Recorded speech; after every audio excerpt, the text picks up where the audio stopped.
আবিরে আবিরে রাঙানো এ মন, বলো না আমাকে লাগছে কেমন। হ্যালো বন্ধুরা, কেমন আছো সবাই? আশা করছি সবাই খুব ভালো আছো। আমার ভিডিওগুলি দেখে তোমরা নিশ্চয়ই অবাক হচ্ছ যে আমি এত দেরি করে কেন ভিডিও আপলোড করব। হ্যাঁ, এটা দোলের দিনের ভিডিও, যেদিন আমাদের গোপালের সামনে ভোগ নিবেদন করা হয়েছিল আর আমাদের বাড়িতে দোল পূজা হয়েছিল আর গোপালকে সুন্দর করে রং মাখিয়ে সাজানো হয়েছিল। তো আমি ভিডিও দিতে দেরি হচ্ছে কারণ আমি খুব পরিমাণ ব্যস্ত আছি, বাড়িতে গেস্ট আছে, এই জন্য আমি দিতে পারছি না ঠিক সময়ে ভিডিও। তো এখানে দেখো, এবার আমার স্নান টান করা কমপ্লিট হয়ে গেছে। এটা কিন্তু অনেক সকাল যেহেতু বাল্যভোগ হবে, তো সেহেতু সকাল আগে দোলটা সাজিয়ে নিলাম, তারপরে গোপালকে সাজিয়ে রং টং দিয়ে সব কিছুই সেরে নিয়েছি। তো এইটা শুক্রবারের ভিডিও। তো শুক্রবারের ভিডিও আজকে হচ্ছে, আজকে কী বার বলো তো, অনেকটা লেট হয়ে গেছে। আমি ভয়েস ওভারও দিচ্ছি আজকে, এবার বুঝতে পারছো তো আমি ভুলেও গেছি, মানে কি বলবো। তো সেটা হলো কথা। আর অংশ দিন তাড়াতাড়ি স্নান করেছে, তারপর গোপালকে ও নিজেই রং মাখাচ্ছে, কিন্তু তা আমি ওকে কিন্তু কিচ্ছুই বলিনি। ও নিজেই একটা হাতে নিচ্ছে, তারপরে আবার রং মাখাচ্ছে, একটা কালার হাতে নিচ্ছে, তারপরে আবার রং মাখাচ্ছে। তো তোমাদের দোল কেমন কেটেছে অবশ্যই কিন্তু আমাকে জানিও কিন্তু। আর এখানে তোমাদের দাদাভাই স্নান টান করে এসে গোপালকে রং টং দিল। আর আমি তো দিয়েছি, সেই সবটুকু ভিডিও করার মতো জানো তো সুযোগই পাইনি।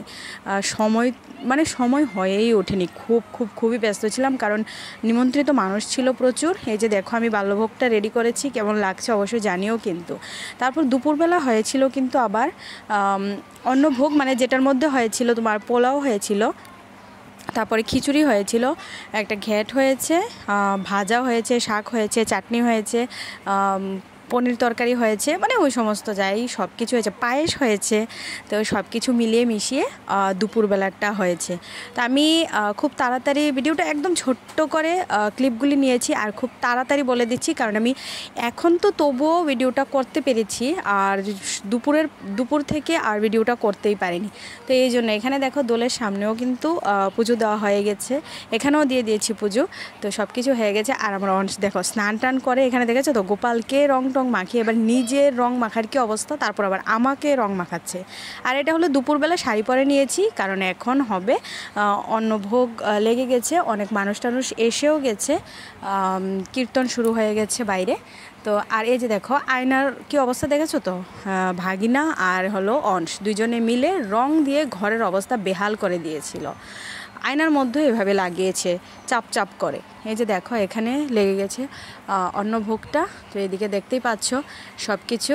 আর গোপাল অতিথিও এসেছিল, দুইজন গোপাল এসেছিল, আরও দুই বাড়ির, আমাদের গোপাল তো আছেই। আর এই যে দেখো সব কিছু আয়োজন। তো চলো বন্ধুরা, আজকের ভিডিওটা ছোট্ট মতোই একটা ভিডিও শেয়ার করলাম, সব কিছু ভিডিও করতে পারিনি কারণ খুব ব্যস্ত ছিলাম। টাটা, দেখা হচ্ছে।